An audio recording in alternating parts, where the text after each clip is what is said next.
안녕하셨습니까. 공인중개사 법령 및 중개실무 신준선입니다.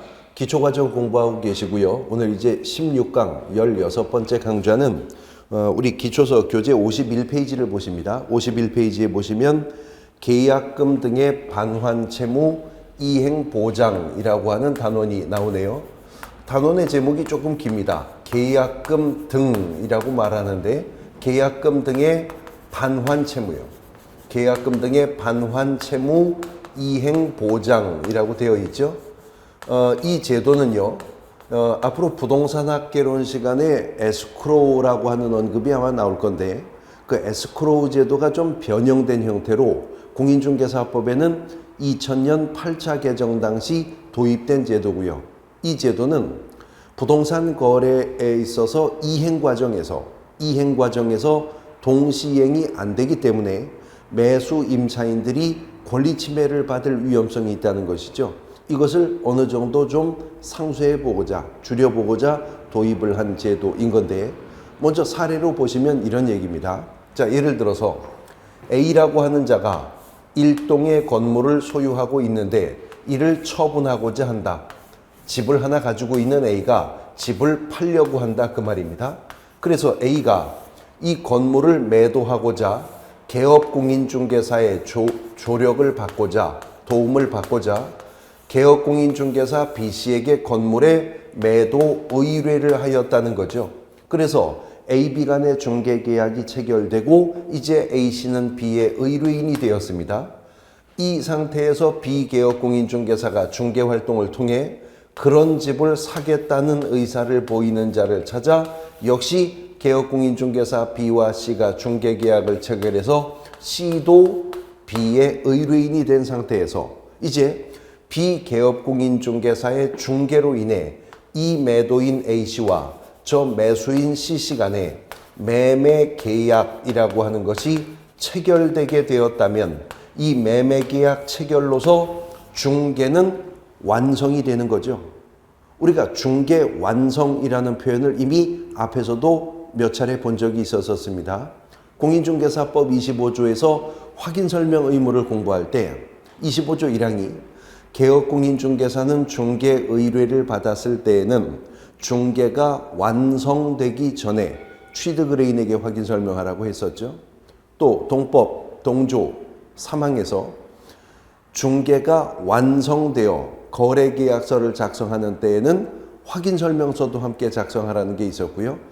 공인중개사법이 말하는 중개 완성이란 개업공인중개사의 중개로 인해 당사자들 간의 거래계약이 체결되면 이것으로 중개가 완성이 되는 것이지, 개업공인중개사가 체결된 거래계약에 이행을 종료시켜 주어야 할 의무는 없었습니다. 개업공인중개사가 중도금 받아다 주고 잔금 치러주고 이삿날 잡아주고 소유권 이전 등기해주고 이런 업무를 수행하는 것은 아니라는 거죠. 거래계약이 개업공인중개사의 중개로 인해 체결이 되면 단지 개업공인중개사는 매매계약서 작성해야 되겠죠. 이 경우에 함께 확인설명서 작성해야 하겠죠. 그리고 매매계약서와 확인설명서가 A와 C에게 교부될 적에 함께 제공하는 것이 하나 더 있긴 했었습니다. 보증, 관계증서, 사본도 함께 제공을 하고 설명을 마치면 이제 비개업공인중개사는 중개 완성 단계에서의 의무마저도 다 하는 거죠.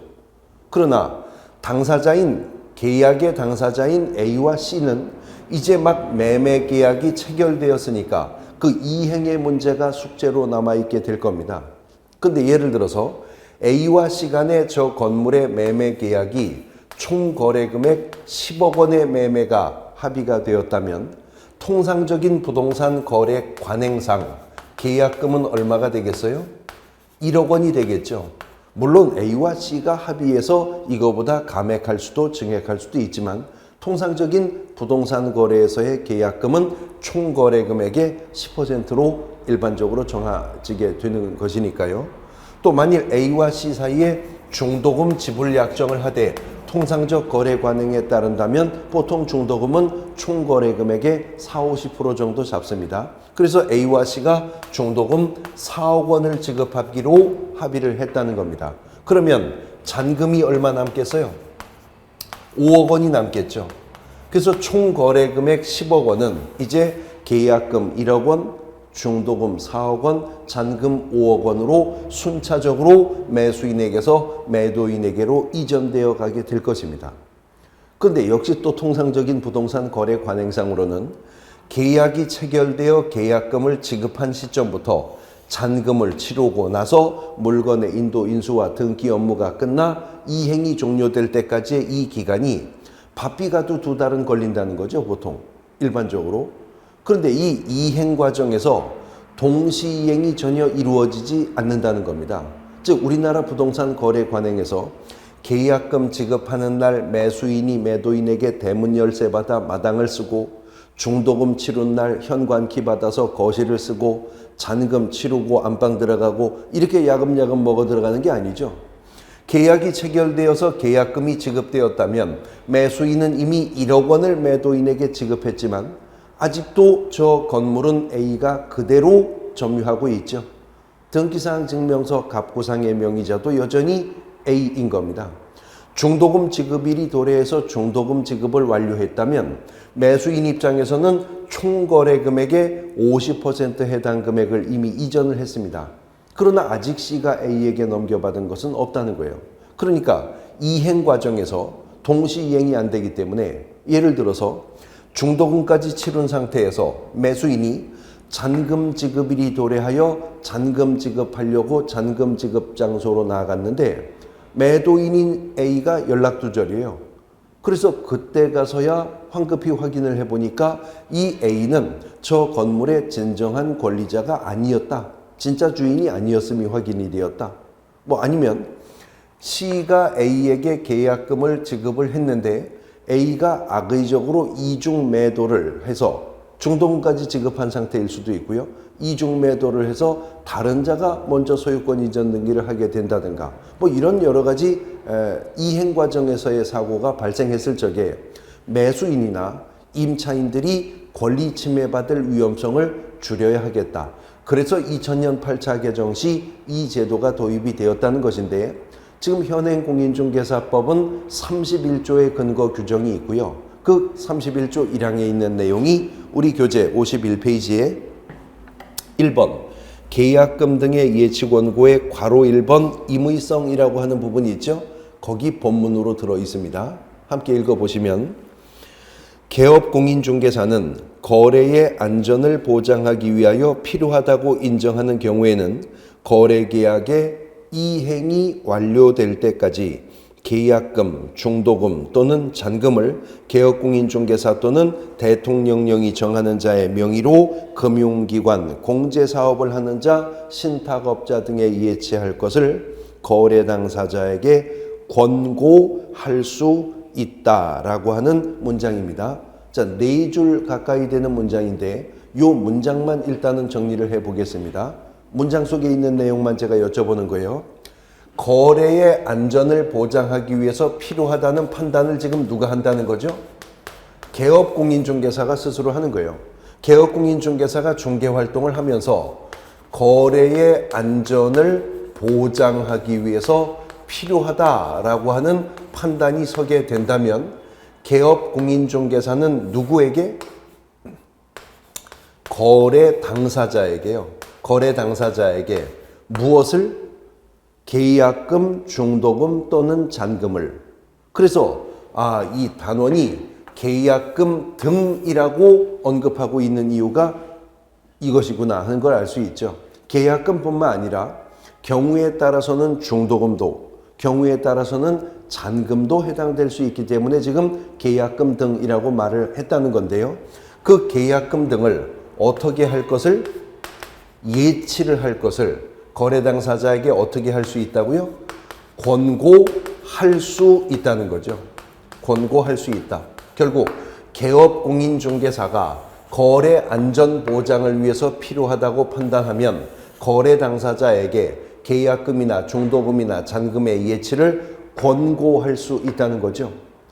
근데 권고할 수 있다라고 문장이 끝났으니 거래 안전 보장을 위해서 필요하다는 판단을 했다 하더라도 개업공인중개사가 권고를 해야 할 의무는 없죠. 권고하지 않았다고 해서 본법을 위반했다 할 수는 없다는 겁니다. 할 수도 있고 안 해도 법령 위반 아닙니다. 그런데 한다 하더라도 권고를 할 수 있다니까, 권고사항이니까 개업공인중개사의 권고가 있었다 하더라도 당사자, 쌍방이 모두 이를 수용해야 할 의무가 있는 것은 아닌 것입니다. 산 넘어 산이네요. 해도 되고 안 해도 되는데 했다 하더라도 당사자가 받아들여도 되고 안 해도 되는 거지 그럴 의무가 있는 건 아니다. 근데 만일 개업공인중개사가 예치를 권고했고요. 그 권고를 당사자, 쌍방 모두가 수용해서 계약금 등이 이제 예치가 된다면 누구의 명의로 예치할 수가 있겠느냐? 예치 명의자. 우리가 방금 전에 읽어봤었던 그 문장 속에 있는데 예치 명의자는 개업공인중개사 또는 누구래요? 대통령령이 정하는 자의 명의로 그랬어요.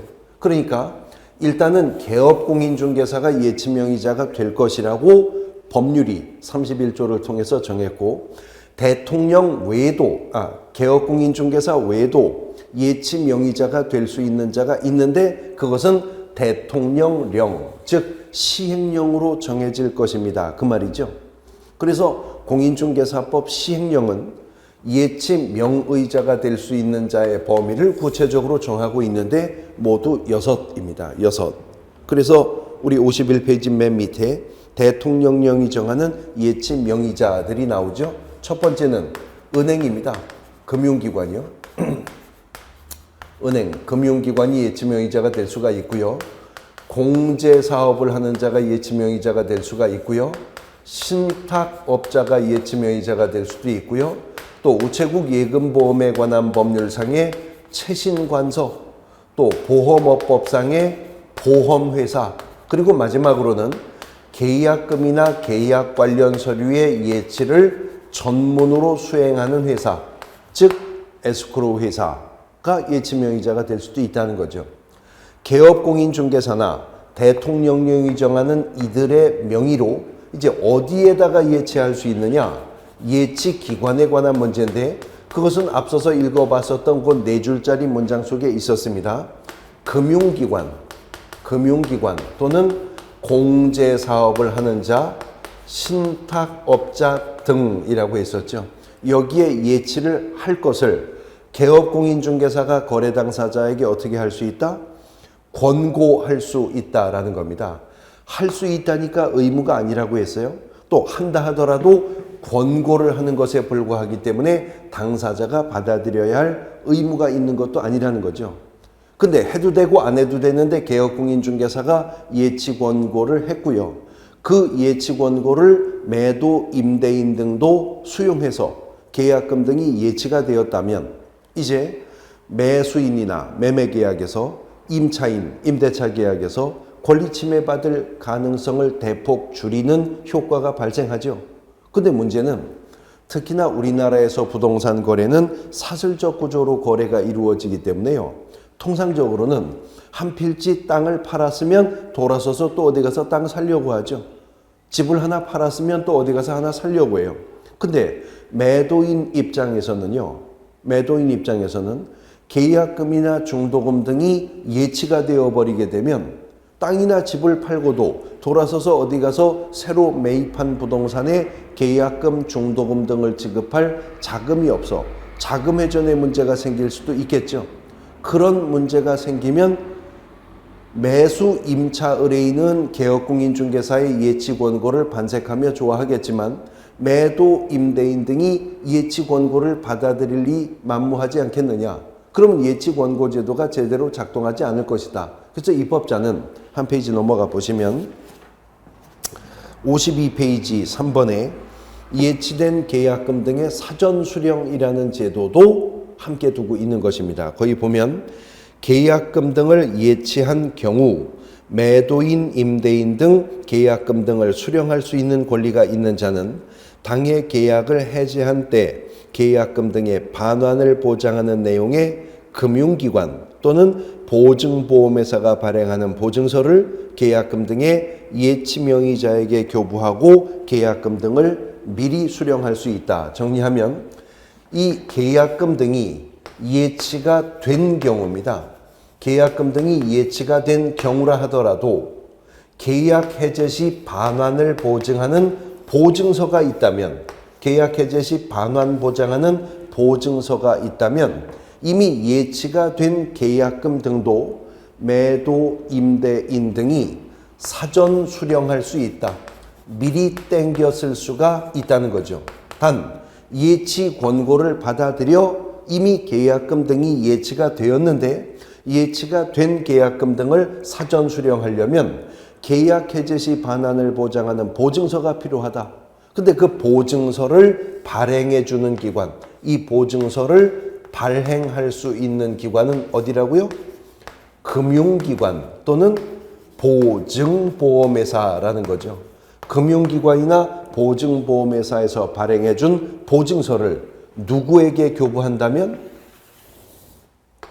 예치명의자였습니다. 보증서를 예치명의자에게 교부한다면 사전 수령이 가능하다는 겁니다.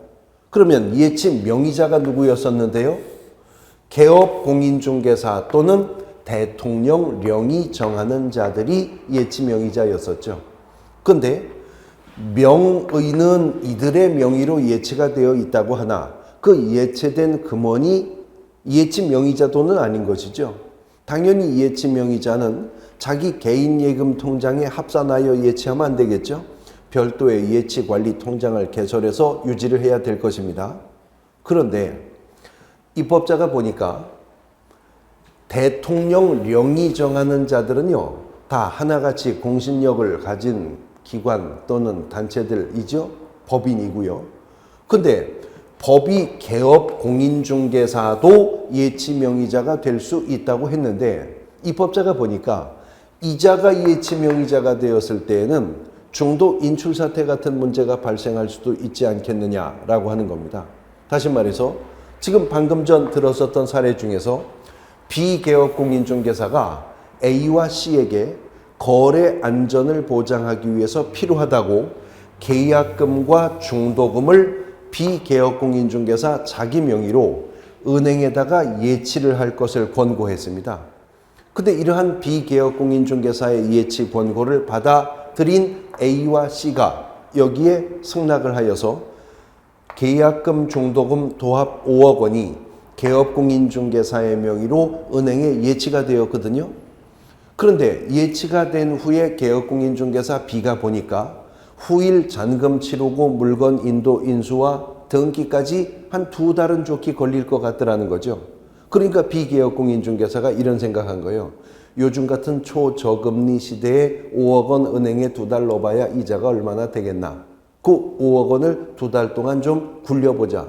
그래서 이 5억 원을 B가 A와 C 동의 없이 인출하여 주식 투자를 했다가 다 날려버리거나 아니면 B가 악의적으로 이 5억 원을 인출하여서 뭐 그대로 다 탕진해버리거나 이런 문제가 발생하면 안 되겠죠. 그래서 공인중개사법은 대통령령이 정하는 자들이 예치명의자가 되었다면 의무가 없지만 개업공인중개사요. 개업공인중개사가 예치명의자가 되었다면 개업공인중개사는 우리가 이미 저 앞에서 배웠는데 등록증 교부받기 위해서 반드시 뭐 해야 했었죠? 손해배상 책임을 보장하는 업무보증을 설정했어야만 개업공인중개사는 등록증을 받을 수가 있었죠. 그 업무보증 설정과는 별도로 그건 당연히 해야 되는 것이고 개업공인중개사가 예치명의자가 되면 이제 개업공인중개사는 예치된 계약금 등의 반환을 보장하는 별도의 업무보증을 설정해야 한답니다. 그 업무보증 설정 방법은 공인중개사법상의 일반적인 업무보증 설정 방법과 같아요. 보증, 보험에 가입하거나 공제에 가입을 하거나 공탁하는 방법 중 선택한다는 점 같습니다. 그런데 공인중개사법의 일반적인 업무보증 설정의 방법은요. 3가지 중에 하나를 선택하되 설정 의무 금액에서는 개업공인중개사의 종별에 따르는 차이가 발생했었잖아요. 개인인 개업공인중개사는 얼마? 1억 원 이상. 법인인 개업공인중개사는 2억 원 이상의 보증을 설정하되 분사무소 추가시마다 1억 원 이상 보증 설정하면 되는 것이었었죠. 일반적인 업무 보증 설정 의무 금액은 개업공인중개사가 법인이냐 개인이냐에 따라 그 금액은 정해져 있었던 것입니다. 그런데 지금 여기서 개업공인중개사가 예치명의자가 되었다면 업무 보증을 또 다른 업무 보증을 설정해야 된다고 그랬죠. 그때 보증 설정 금액은 획일적으로 정해져 있는 게 아니라 예치된 금액에 해당하는 업무 보증을 설정하라.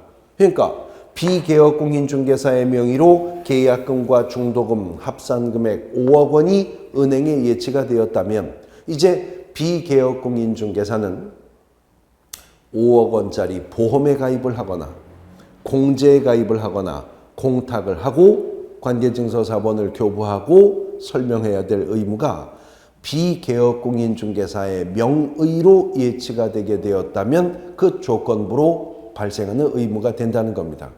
그러면 생각해 보세요. 실제 현장 실무상 개업공인중개사들이 계약금 등의 예치 권고를 하겠어요, 안 하겠어요? 안 하죠. 권고 자체가 의무가 아닌 사항인데 굳이 예치 권고를 하고 예치 명의자가 되어서 이행 과정에 그러한 부담을 지게 될 이유가 없겠죠. 그러니까 이 제도는 당장 정착을 하겠다고 도입한 제도는 아니라는 걸 알 수 있습니다. 이미 2000년 도입이 되었지만 아직도 현장 실무상 활성화되어서 활용화되고 있는 제도는 아니죠. 현장 실무에서 문제가 되는 제도는 아닙니다. 그러나 여러분들은 수험생들이시잖아요. 현장 실무상 문제가 안 된다고 고사장에서도 문제가 안 될 것이라고 생각하시면 안 되죠. 이제 부동산 거래가 우리나라도 미국이나 서구 유럽처럼 선진화되어 가면 당연히 에스크로우 업계도 동반 성장하게 되겠죠. 그때 앞으로 점진적으로 정착해야 할 제도이기 때문에 수험용으로는 자주 나와요. 즉 고사장에서는 만나게 되는 문제 중에 꼭 이 문제가 통상적으로는 한 문제 정도는 들어가게 된다는 겁니다. 그래서 현장 실무상으로는 큰 문제가 안 되는 제도지만 수험용으로는 고사장에서는 문제가 되는 그러한 테마이기 때문에 그렇게 넓지 않은 단원이지만 출제 비중은 높은 부분이라 유의해서 정리를 해 두실 필요가 있게 된다 하는 것입니다. 자, 계약금 등의 반환 채무 이행 보장에 대해서 살펴보셨습니다. 우리가 쭉 지금 몇 강을 거쳐서 살펴본 내용들을 보면 이런 것들이죠. 공인중개사 자격을 취득하고 중개사무소 개설 등록을 하여야만 비로소 적법하게 중개업을 영위할 수가 있는 것이었었는데 개업공인중개사가 되어서 적법하게 중개업을 할 수 있게 되었다 하더라도 본법은 개업공인중개사가 중개업을 영위하면서 준수해야 될 아주 많은 의무와 책임을 규정하고 있어요. 심지어 품위도 유지하랍니다. 비밀 준수하랍니다. 신의성실로 공정중개하랍니다. 성실 정확하게 확인 설명하랍니다. 거래계약서 써야죠. 확인설명서 작성해야죠. 손해배상 책임 보장을 위한 업무보증 설정해야죠.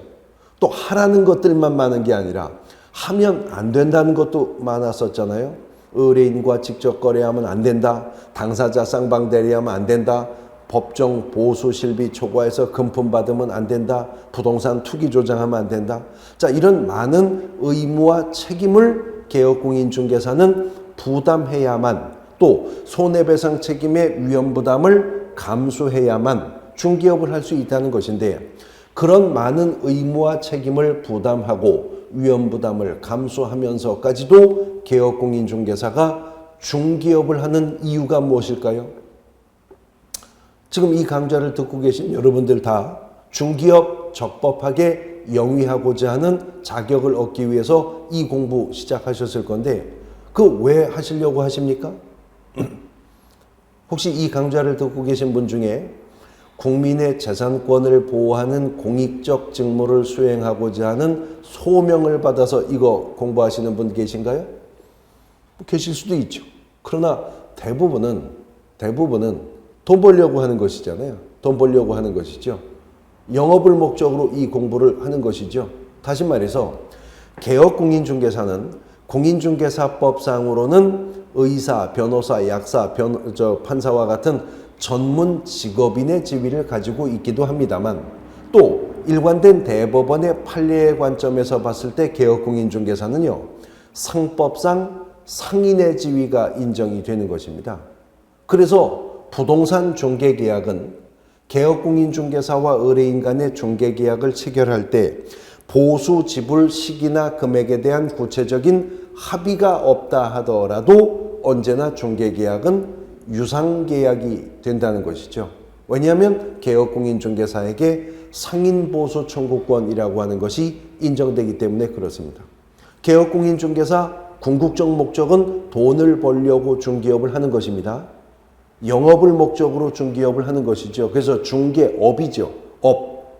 근데 문제는 중개와 관련하여 개업공인중개사가 받을 수 있는 보수의 명목은 이미 앞서서 우리가 공부한 33조 7가지의 금지 행위 중 하나로서 제한이 있었었죠. 33조가 모두 7가지 금지 행위를 규정하고 있었는데 그 중에 세 번째 33조 3호에 이런 말이 있었어요. 사례, 증여, 그 밖에 어떠한 명목으로든 이라고까지 말을 했죠. 어떠한 명목으로든 법정된 중개 보수, 실비를 초과하여 금품을 받는 행위를 금지한다.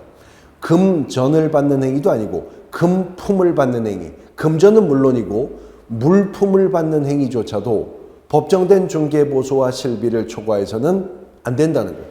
결국 개업공인중개사가 중개와 관련해서 의뢰인에게 받을 수 있는 보수의 명목은 중개 보수와 실비 이것뿐이라는 거죠. 이거 외에는 사례든 증여든 그 밖에 어떠한 명목의 금전이든 물품이든 받으면 안 된다는 겁니다. 그렇다면 중개 보수 외에 개업공인중개사가 의뢰인에게 받을 수 있는 것은 오직 무엇입니까? 실비뿐이라고 하는 것이죠. 자, 실비가 중개보수보다는 좀 내용이 간단하니까 실비부터 좀 정리를 해보면 그러면 실비가 뭐냐? 실비가 뭐냐? 실제 경비 그런 뜻일 건데 무엇을 실비라고 하느냐 하는 거죠. 공인중개사법이 예전에 부동산 중개업법 시절부터 전통적으로 인정해 주었었던 실비의 명목은요. 중개대상물의 권리관계 등의 확인에 소요되는 비용 이것을 일컬어서 실비라고 했었습니다. 그리고 중개대상물의 권리관계 등의 확인에 소요되는 비용으로서의 실비는요. 매도, 임대, 그 밖의 권리를 이전하고자 하는 의뢰인이 그 비용을 부담하도록 하고 있었습니다. 원래 공인중개사법상 실비라는 것은 이 비용의 실비만을 인정했었을 뿐입니다. 그런데 2000년 이 법이 8차 개정될 때 계약금 등의 반환채무 이행보장제도가 도입이 되었다고 했죠. 그러나 이 제도는 지금까지도 예치를 권고할 수 있다지 하여야 한다는 아닌 것입니다. 그런데 입법자도 도입을 할 때 당장 시급하게 정착시키겠다는 욕심을 가지고 도입한 제도는 아닌데 할 수 있다. 해도 되고 안 해도 되는 것이다가 보니까 안 하겠죠. 현장 실무상. 개업공인중개사들이 안 하더라는 거예요. 그러면 어느 정도 이러한 예치 권고라도 좀 북돋아 주기 위해서는 장려하기 위해서는 지금 이 계약금 등의 예치는요. 거래계약이 체결되어서 중개가 완성된 이후에 개업공인중개사가 개입이 되는 거잖아요. 그러니 중개 완성의 대가로 받게 되는 중개보수 외에 만일 개업공인중개사가 예치 권고를 했고 그래서 개업공인중개사의 명의로 계약금 등이 예치가 되게 되었다면 그 계약금 등의 예치에 소요되는 비용은 개업공인중개사가 중개를 완성한 대가로 받는 중개보수 외에 별도로 받을 수 있도록 보장해 주어야 할 것이라는 거죠. 그래서 2006년 법 개정을 통해 또 하나의 실비의 명목을 본법이 인정하게 되었는데 그것이 바로 계약금 등의 예치에 소요되는 비용을 실비로 인정해 준 거죠. 자, 그런데 토지 매매 계약에서 계약금이 예치가 되었다면 매도인 좋아요, 매수인 좋아요? 매수인의 권리 침해가 예방되는 효과가 생기는 거잖아요. 주택임대차 계약에서 임차 보증금이 예치가 되었다면 임대인 좋아요, 임차인 좋아요? 임차인의 권리 침해가 예방되는 거죠. 그래서 본법은 계약금 등의 예치에 소요되는 비용의 실비는요, 매수, 임차, 그 밖에 중개대상물에 대한 권리를 취득하고자 하는 의뢰인이 그 비용을 부담하도록 규정을 했다는 거죠. 그래서 이제 공인중개사법은 두 가지 명목의 실비가 있습니다. 하나는 권리관계 등의 확인에 소요되는 비용의 실비고요. 또 하나는 계약금 등의 예치에 소요되는 비용의 실비인데, 권리관계 등의 확인에 소요되는 비용의 실비는 이전 의뢰인이 부담하고, 계약금 등의 예치에 소요되는 비용의 실비는 취득 의뢰인이 부담하도록 하고 있다는 거죠. 그러니까 이제 출제위원이 문제 출제 시 틀린 지문 만들 때는 명목상의 실비의 부담자를 뒤바꾸는 것이겠죠. 자, 칠판 보면서 판단해 보시죠. 시험 문제 지문에 중개대상물의 권리관계 등의 확인에 소요되는 비용의 실비는 매수, 임차, 그 밖의 권리를 취득하는 의뢰인이 부담한다. OX? X잖아요. 또 시험 문제 지문에 계약금 등의 예치에 소요되는 비용의 실비는 매도, 임대, 그 밖의 권리를 이전하는 의뢰인이 부담한다. OX? X잖아요. 지금이야 금방 설명을 들으시고 칠판을 빤히 보시면서 OX를 판단하시니까 쉽게 당연히 O지, 당연히 X지 이렇게 판단하시는 것이지만, 그러나 이것이 이제 시험 문제 지문 속에 들어가게 되면요, 바꾸었을 때 이 실비 부담자를 바꾸어서 지문을 냈을 때는 난이도가 같아지진 않습니다. 왜냐하면요, 시험 문제 지문에 계약금 등의 예치에 소요되는 비용의 실비를 이전 의뢰인이 부담한다 이렇게 지문 나오면 지금 제가 설명드린 것을 모두 다 망각하고 보신다 하더라도 말이 안 됩니다. 아니 왜 계약금이 예치가 되었는데 그 돈을 매도인이 부담하냐? 당연히 매수인이 부담해야지. 이건 상식적으로 틀린 말 아니야? 이렇게 판단할 수 있죠. 근데 거꾸로의 지문, 즉 권리관계 등의 확인에 소요되는 비용의 실비는 매수, 임차, 취득 의뢰인이 부담한다 이렇게 지문이 나오면 언뜻 들으면 또 그럴싸해지거든요. 왜냐하면 여러분들이 확인 설명 의무라는 걸 또 배우셨기 때문에. 그런데 중개대상물 확인 설명은 개업공인중개사가 취득 의뢰인에게 확인 설명하라고 배우셨거든요. 그러니까 언뜻 어떤 논리 연결이 되냐면, 확인 설명을 받는 자가 취득 의뢰인이니 확인에 소요되는 비용도 취득 의뢰인이 부담을 하는 게 맞을 것 같은 느낌을 받게 된다는 겁니다. 그래서 이 부분은 이렇게 논리를 정해 두셔야 되는데, 지금 보십시오. 비개업공인중개사의 중개로 매도인 A와 매수인 C 간의 매매 계약을 중개하고 있다면 비개업공인중개사가 C 매수 의뢰인에게 이 중개대상물의 소재지, 건축연도, 면적, 구조, 용도, 방향 이런 거 설명을 해야 되는 거죠. 그러나 만일 개업공인중개사가 개입되지 않은 A, C 간의 직접 거래로 거래조건 교섭이 이루어지고 있다면 그때는 저 건물의 소재지, 건축연도, 면적, 구조, 용도 누가 설명해야 되는 거예요? 항상 물건을 파는 사람이 팔 물건 상품에 대해서 설명을 해야 되는 거죠. 원래는 그거 매도, 임대, 이전 의뢰인이 할 일이거든요. 그러니까 권리관계 등의 확인에 소요되는 비용으로서의 실비는 본법이 이전 의뢰인이 부담하도록 하고 있습니다. 자, 어쨌든 실비는 실비입니다. 실제 경비라는 의미를 갖는다고 했죠. 그러니까 이것은 사실 소요비용, 투입된 비용을 다시 보전받는 정도의 성격이 강하지, 개업공인중개사가 여기서 어떤 엄청난 이윤을 창출하는 것은 아닌 것이잖아요. 근데 개업공인중개사는 돈 벌려고 중개업을 한다고 했죠. 결국 개업공인중개사가 중개활동에서 창출하는 이윤은 어디서 나오는 거죠? 중개보수입니다. 단 중개보수도 법이 정한 범위 내에서만 그 보수 청구권을 행사해야 할 것인데, 이어지는 17강에서 이제 그 중개보수의 법적 성격, 법정된 중개보수를 확정하는 방법 등에 대해서 하나하나 펼쳐보게 될 것입니다. 쉬었다가 보겠습니다.